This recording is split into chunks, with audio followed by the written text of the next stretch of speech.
Hey everyone, and welcome. Thank you so much for listening to Alumless. Today is Friday, June 22nd, 2024. This is the Campaign Communications Edition. I am Ryan Catherwood, joined by Chris Marshall. On the show, we talk about engagement strategies in advancement. What's going on, Chris? How are you?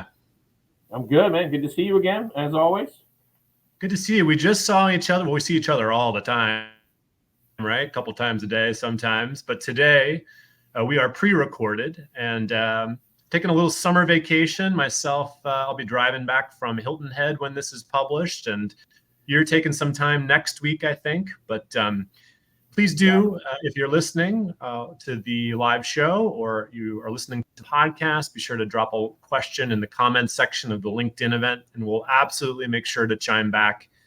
If you haven't already, of course, definitely subscribe to the podcast edition of Alumless to hear our 30-minute bonus segment with today's guest, Charlie Melichar, principal at Foster Avenue. And of course, we would not be all that we are if it wasn't for our fantastic sponsor, Protopia. Protopia has created a transformational AI-powered technology that matches questions from students or recent graduates with alumni all over the world that are perfectly positioned to answer them without asking alumni to be mentors or participate in programs spread out over months or sign up for an app or a platform. Protopia makes scaling introductions simple. Questions get submitted through Protopia's AI, and the machine learning does all the work. Protopia can even target stakeholders like young alumni or lapsed donors and provide them with a meaningful volunteer experience.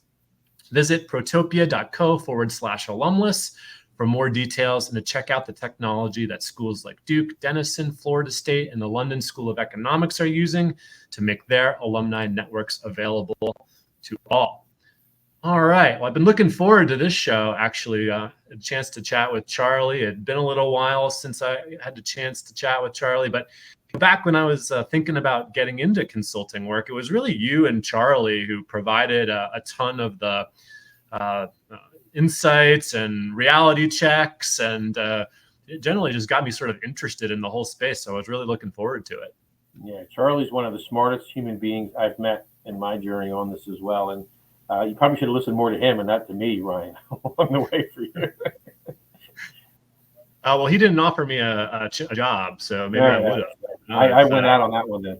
Yeah, you definitely won on that one. But the summer in higher ed is always interesting, Chris, in that it's both like this huge release period of year when folks take vacations, but there's also a heavy emphasis on strategic planning and doing retreats and staff building and workshops and all the stuff that didn't get done during the academic year. How did you think about summertime when you were leading Lehigh or Cornell, and what do you hope to accomplish leading alumni teams?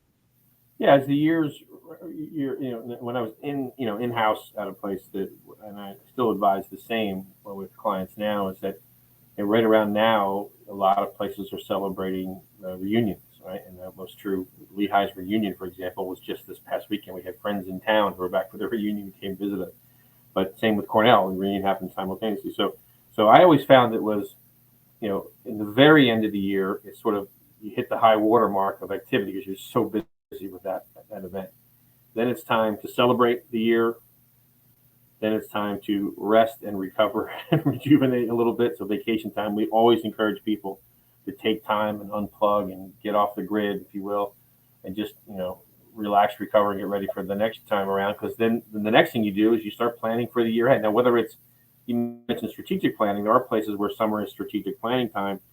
But many places have strategic plans now. So the summer is spent more like, I'm going to Denison next week and we're going to be doing an annual plan, for example. So they already have a strategic plan. They need to figure out what FY25 is going to look like.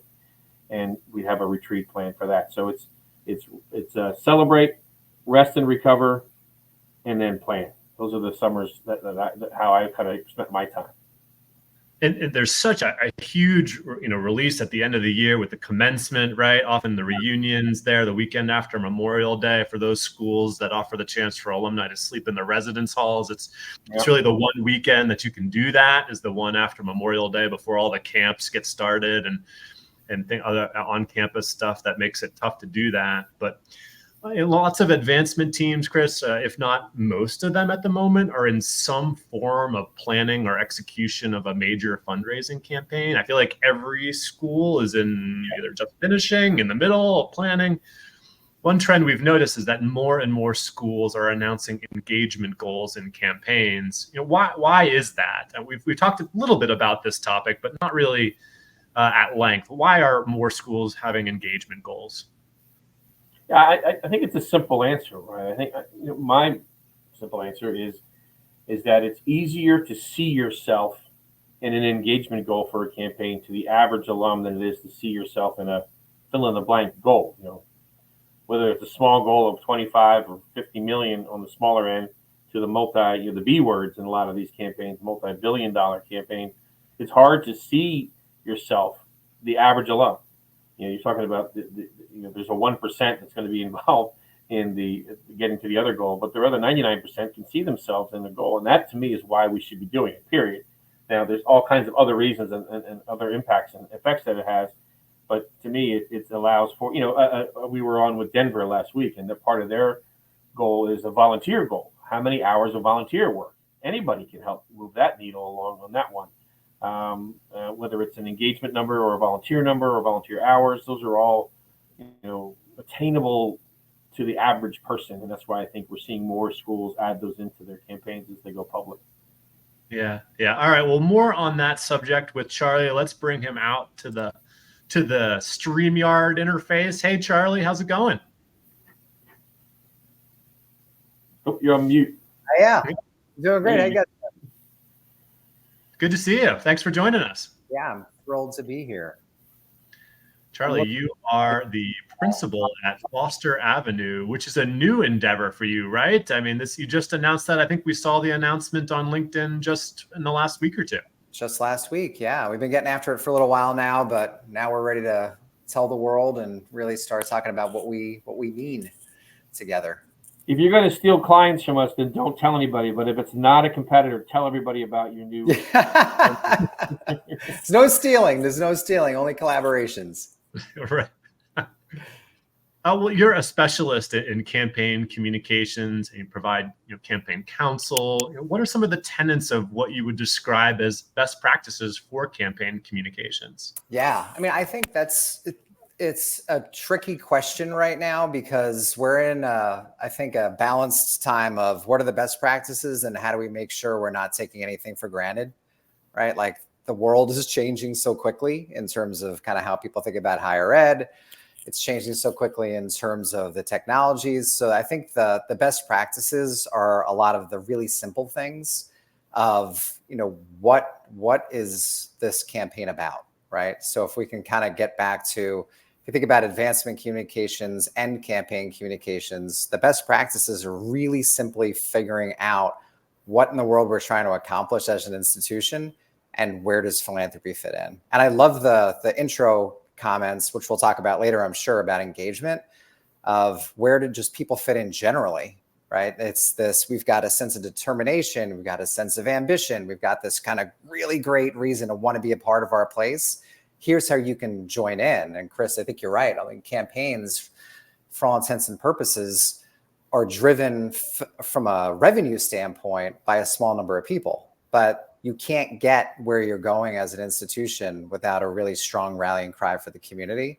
I think that's the stuff that makes advancement communications tick. And that's one of the things that was going back to your intro about my new gig here is I think this group of people at Foster who've been there before I joined, and my approach, their approach has always been, even as a campaign communications firm, is that it's not about the stuff, like you end up recycling a lot of the stuff at the end of a campaign, right? So they're built to equip teams to do communications, not just build communications for them. And it's such a natural for me because I found, I'm sure you guys see this too, that you get brought in to solve a problem, right? I mean, if it's a good problem, you get brought in, like there's a thing we need to do and we need someone to help us. And the last thing they need is like a report this thick. Like I'm really just trying to get the work done. So that's kind of how I go about my work, is like, how can I help you figure out how to solve this problem? And if I just give you a report, well, now you just give me more stuff to read, And one of my problems is I didn't have time. So now, so I think there's this problem solving approach. And that's what advancement communications is too. How do we solve kind of a mission problem, an ambition problem through communications with people who have the capacity to help? It's the old, teach them to fish versus give them a fish. Eat for a day, Yeah. fish, eat for a life, right? Yeah. And I think, again, on the, what's some of the best practice? I think whether you're the consultant or really if you're the in-house folks, communications or advancement professionals, alumni engagement professionals, is kind of pushing the organization to answer the why of the campaign. And, that's something I think parenting has always helped me with this, because you ask a kid, tell a kid to do something, and the number of whys you have to work through kind of really make you clear on what the answer is. Like sometimes it's just because I'm telling you to, right? But that's not the case. It's because Dad said so, right? Exactly. That doesn't always work in a client engagement. But I think to have that discipline of, if we're not super sharp on the why internally, get really comfortable with it, good luck getting out in front of a donor prospect, right. an alum, right. somebody, right? I'd like for you to do this. And it's not just good enough to say, because it's great or it'll be exciting or whatever. It's like, why should they want to do it? So again, I think we're in a moment with everything going on where that why is particularly important. So I was mentioning the engagement goal at the beginning, and you referenced it in your comment here. And what I have found really challenging, I've literally had VP say to me, how do we articulate a public alumni engagement goal? And without saying it, the sort of subtext is, without having to get into the sausage making or behind the scenes, all the crap that we deal with when we calculate an engagement score, right? That's the end of that sentence. Because the public version has to be very crisp and clear. And I've seen double alumni engagement. I've seen increased alumni, triple, and get to 50%, and all these different things. What's your approach there? What do you advise? How would you suggest people start to think about tackling that issue? Yeah, I think it's actually, I'm an advocate of meaningful engagement goals. And I think just engagement, the word's gotten so loose, it's kind of lost some of its meaning, and it just feels nice, right? And I don't know if there's room for just nice. And the loose goals, I think, do our business a disservice, because then at the C-suite level, at the board level, if they say, okay, we've got philanthropic revenue-based goals over here, and then this engagement thing, where's their mind going to go, right? It's going to say, well, obviously that's the more important thing because that pays the bills. And this is great if we can do it. And we can't have that. And there's a president that I worked with a while back and I love this quote. He said, philanthropy is an invitation into our mission. And I think that's one of the things. He didn't say major gifts or principal gifts is an invitation into our mission. So we think about campaigns and philanthropy as this way of inviting people in. It's what does meaningful and material engagement look like? And that can be engagement for the purposes of building folks' attachment to the mission and the ambition that does drive revenue, right? I think you can't hide that. Right. I also don't like when folks try to kind of pull these things apart and say, well, we've got fundraising goals over here and engagement goals over here. I think there's intellectual honesty that comes with, let's be clear that we've got big ideas that need to be driven by philanthropy. We would love for you to be a part of that. And some of our engagement goals are built to just get you more engaged. Some of them, Chris, I know you've worked with some places designing these programs and there are other things that we can't do without you. We can't do a proper career networking. We can't do proper kind of just professional development without some of these people that any institution would want to have access to. And because you're one of ours, we want to engage you in our strategy. So I think, and we can pick some other lanes, but it's that clarity of what are you trying to accomplish in this moment that requires engagement, not just we need a lot of gifts from kind of the wealthiest, and we also want you guys to see yourselves in it. Like that's not substantive enough. It needs some sharpness. Have you seen any examples that you could, maybe name a name, just maybe the language that you've seen that you've done? I like that. That's work. Something that comes to mind? Well, let me jump to a different answer and then I'll come back to it. And my background's in PR, so this is what I know how to do. So let me answer the question I want to The answer. question you want to answer, right? Right, exactly. Right. Is one of the things, and again, I know you've been involved in some of these programs, is if you do the, what we're doing is important and your role is meaningful, staff it, right? So if you're going to say we want to increase double whatever the number is of alumni who are engaged in this way, but you don't have the staffing to drive that and organize it and market it and see through with it, I don't think you mean it. And your alumni are going to feel that. And it's going to then, again, just reinforce this kind of murkiness of engagement. So I think it's that sharpness, and pick a thing, right? It's the same thing with coming up with a campaign idea. If your campaign's about 35 things, it's kind of about nothing, right? Yeah. And if your engagement effort's about engagement, or, oh, here's a menu of 16 different ways you can be engaged, that gives me 16 reasons to say no. Yeah. So I like engagement that is it's meaningful, it's material, and it's specific. Yeah, I like the Denver model for the University of Denver model for that reason, because they have very clear about a dollar goal, billion, and volunteer goal. That's right. Right. And they picked a thing, and that's it. And then it's the same thing with a campaign goal. It's not saying this is all we're going to do for the next 6, 8, 10 years, but it's saying if we don't do that, we can't say that we've been successful. Of course, there are going to be other opportunities beyond volunteering, but this is what we're doubling down on. Yeah. Yep. Love it. I mean, because it really is like some schools have talked about doubling engagement or adding a certain number of touch points, or like, right. And the goal is around breadth, which I think matters. But when it comes down to philanthropy, what's going to drive giving? It's really that volunteer goal, right? Because volunteers. And I think those other things do matter, Ryan. Like the other stuff are, I'm not a fan of using some of those things like touch points as that's the goal. I think they do matter in terms of, is what you're doing sticking? And are there little indicators that, okay, this person is, and you should be looking at clicks, event attendance, things like that. But if, we don't serve our mission through event attendance by alumni, right? But if we're talking about our mission and we're kind of activating people around kind of what are our ideas, and we see some event attendance tracking behind it, that's an indicator that you're right. So it's like use some of these touch points as ways of saying people are telling us they care, but then there's a higher level goal beyond that. Yep. Charlie, I realize the answer to this question is almost certainly it depends. Yeah. Because we're consultants and we whip that one out from time to time.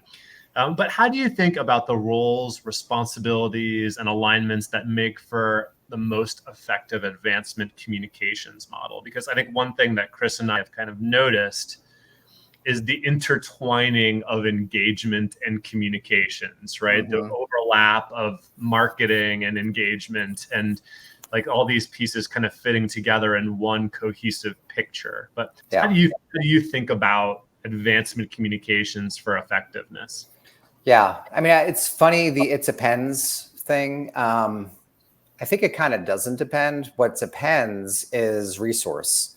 So usually, I'd probably say in almost every case, advancement communications is hard to track because it's under-resourced. And a lot of times it's, well, we've been decentralized, so we should centralize it. Or we've been embedded in advancement, so now it should be in marketing. We're trying to kind of solve around the problem, where proper resourcing says that we've got an advancement communications team, an effort, or something. And the size of it, the scale of it certainly will depend. But the need for a communications resource that's of advancement, it's not just communicators in advancement. And I know that's nuancy, but we're not just looking for writers or designers or videographers or project managers or whatever. It's folks who are embedded in the business of advancement and understand it, and understand the donor prospect, understand alumni, parents. And that is what makes it advancement communications to me. And that requires a really strong partnership and level of understanding with your central team of, they are driving brand. They are creating tailwind around the narrative, that then advancement communications can inherit and translate it into opportunity for donors, opportunity for alumni to be involved. When those lines aren't clear, and that also happens within advancement, whether it's with alumni relations, annual giving, or other departments, when those lines of what's advancement communications purview, where do they fit in, and what kind of goals do they serve, you end up with sometimes just a lot of content or not enough content or misdirected content that is kind of it's recipe for things not working super well. So those partnerships are really important, but that kind of what's the central brand, what's our narrative, what are our ambitions, and then what are those calls to action, and what do they look like at the program level from principal gifts all the way down to annual giving. Chris, you and I do a lot of diagnosing, right, of engagement as we're doing assessments and different type of projects with our clients. And we often see trends around advancement communications as well as part of the big picture here. And I think it's fair to say that one of the alignments that's pervasive is this service-based model where there's a central advancement communications team within advancement, and all of the units within advancement, planned giving and alumni and annual giving, sort of look to this team of advancement communications to provide a service like a support unit. Is that the right model that we should be thinking about? If it's not, like, how should we be thinking about that service-based model differently? And Charlie, after Chris answers this one, I'd love to hear your thoughts on it too. Well, my answer is it depends, right? Of course it is. Let me do a Charlie and go and repivot the question and come back to it. But I'm going to call it a Charlie from now on when I redirect. Is that where that model sits in an broader university-wide organizational structure? So Charlie referenced this, and I hadn't heard it said in the terms you just said, Charlie, which is it's not about where it sits, it's about how it's resourced, which I think is brilliant. This is why I call you Megamind. But what I've seen happen trend-wise is that there is an advancement shop that sits, communication shop that sits in advancement, and somebody gets the idea, we should put that over here with central marketing communications for the entire university, because then they could breathe the air of the brand of the institution and other people doing their same work, blah, blah, blah, blah. But they lose out on the feeling and breathing the air of what goes on in the advancement context. So in the old days, it was literally where they physically came to work and sat and who they reported to and where the salary line was. You throw in a pandemic and now hybrid work environments and people coming and going and working in different environments, it's harder to make this argument, but I actually think it's more confused. But here's my experience, Ryan, is this. And Charlie, I want to test this with you. Every time I've seen them pull the communications team out of advancement and put them in central marketing communications over here, within a year, people start coming back into the advancement, or the advancement team starts creating new positions. That's right. And all of a sudden, within two or 3 years, you have back where you were. There's sort of this evolutionary trend. So if I were building it, I would put it right in advancement and have a dotted line, whatever line or however you want to create the collaboration back to the big marketing communication team over here. To me, it sits in advancement is where it belongs. And when I say that to a communications person at the university who has the other model, they want to reach through the screen and kill me, right? Because I'm different, right? But if I'm talking to a VP for advancement, they're saying, yeah, I agree with you. I want that person. I want to be able to control that person. It's sort of a control ownership thing. So what I'm seeing as a trend, Ryan, back to your specific question, is that we're seeing this seesaw back and forth between the two.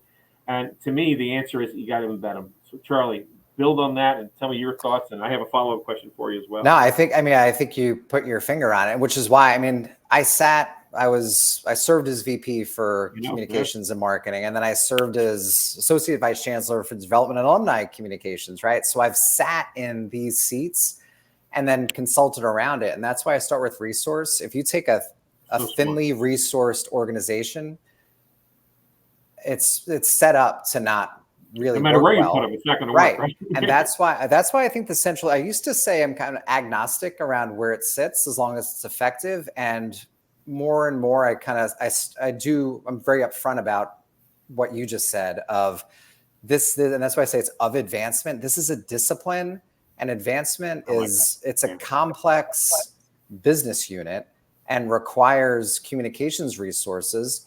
And those communications resources require connectivity to your central, so that strong machine can just focus on driving brand, driving narrative, driving that strategy. And we're not trying to recreate that over here. We're trying to inherit it, right? Yep. So you do what you do best over there. The problem with the centralization, because you can make an argument, well, why can't you do that centrally? What I've found most times is that when it centralizes, that's also a resource deficient organization, and enrollment demands are so intense right now that you can't help but pull some of those resources over and say, well, and can you take on this project over here for admission? Then all of a sudden, line behind other people unintentionally, right? Yeah, and I don't think it's there's any ill intent there. It's just we've got to drive revenue through enrollment, and you start picking away at that resource, and then advancement ends up not properly served, and the pressures over there are pretty high too. So, yeah. Sure, I'll go off script and throw out with you. So during 0809, during the economic crisis, I was at Cornell, and we had Bain come in to do a university-wide sort of, are you guys right size to do various things? So they looked at all kinds of operations, tech and HR, and one of them was communications. And they came back and basically they said, do you know how many communications professionals you have at the university? This is in the center, under advancement, under each of the colleges and schools, right? Take a guess, Charlie, what do you think the number would be at a Cornell? Any idea? 350. 400 people, over 400 people. So you're pretty close. And they said that number should be half that, and we need to figure out a way to scale that down, sort of thing. So that's what we ended up going through. It was a pain. I won't even get into that story, but it was a fascinating exercise. And to hear that everybody went 400, what? Really? We have that many? Well, I'm sure every discipline can say this, but there's not always a nuanced. Communications is a big word, kind of like engagement, right? It captures a lot of things. Yep. So not everyone is sitting there kind of writing web content. If you had 400 people doing that, that would be a different problem. Writing proposals to donors or something. Right. Right. Let's take out of the structure of where it sits, and independent of that, what are some of the biggest challenges or hangups you see for advancement communications people thinking about going into campaign, or they're in a campaign? Yeah. Is there an aggregate sort of, this is some of the 101 type challenges I see out there, or is it depend also? Of course it depends. I think a couple of the things though that seem, and I wonder if you're seeing this too, that are, I'd say, a little bit more problematic. Going back to this is a discipline, and these are folks who really need to be positioned to kind of ask and push and then defend the kind of the why. Planning for campaigns seems to be accelerating. Like it's that planning window seems to be getting shorter, and the goals are getting more aggressive. So speed, I love urgency. I don't like a rush, right? Yep. So urgency, I think, sharpens and focuses and gets people really kind of attentive. But when the urgency starts turning into rush, we just need to get ready for launch. It's like now we're going to lose some of that opportunity for why. We're going to lose some of that opportunity to really plan for after we launch. So I think I'm seeing in some cases you get into the campaign, which is, after your launch, you got several years of campaigning to do, and the case really isn't sharp. The case is kind of it was more of a blitz. It was a bit of a sprint to get to that big kind of fireworks moment. But then especially major gift officers are out doing their work, like, I don't have a great case to put out here, or I'm basically fundraising for the same stuff with the same case it was before, with kind of this veneer on top of it. Mm-hmm. So I think advancement communicators are under a lot of pressure now, getting ready for campaign, to kind of get the why set quickly. And that then the other things that I'm seeing are kind of campaign plans that are, pretty ineffective communication plans. Once you get into the public phase, because they weren't really thinking about what's the narrative that can last and persist. We're thinking about that burst. So now you've got campaigns that are getting a little stale, kind of midstream, and there wasn't thought to, we can't possibly fundraise for everything all at once. So what's the pacing of the campaign, and then what's that narrative arc? Yeah. So I think those are some of the bigger things. And the one persistent problem is that, and this is true for, again, of a lot of other groups, is sometimes the communications folks just aren't dealt into campaign planning. So it's, we've got this group over here doing the planning, and can you attend this meeting about messaging, or can you write this thing?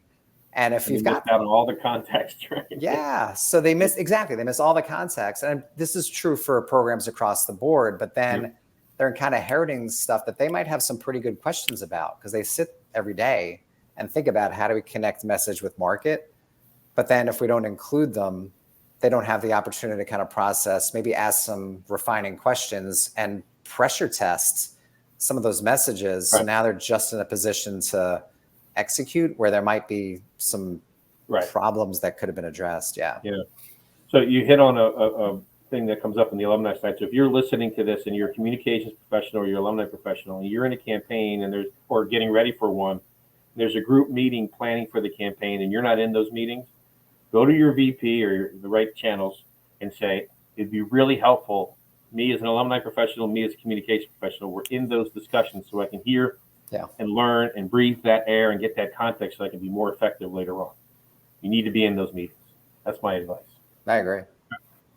More to come with Charlie. We have already reached our 30-minute live maximum, but we will be back in the podcast edition. Before we do, Chris, who are we featuring next? I'll make it quick. The great Howard Hebner from University of California, Berkeley. Cal Berkeley Howard is the head of annual giving there.